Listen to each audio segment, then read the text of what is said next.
بسم اللہ الرحمن الرحیم۔ السلام علیکم۔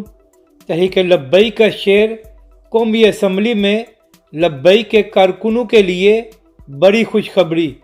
اس ویڈیو میں ہم اسی کے متعلق بات کریں گے۔ ناظرین کرام، کراچی میں ٹی ایل پی اور علامہ سعد حسین رضوی کا بہت ووٹ بینک ہے، تو اسی حوالے سے ایک خبر سامنے آئی ہے کہ الیکشن کمیشن نے NA 240 جو MQM کے اقبال علی خان کے انتقال کے بعد خالی ہوا تھا، وہاں پر 16 جون کو بائی الیکشن کرانے کا اعلان کر دیا ہے۔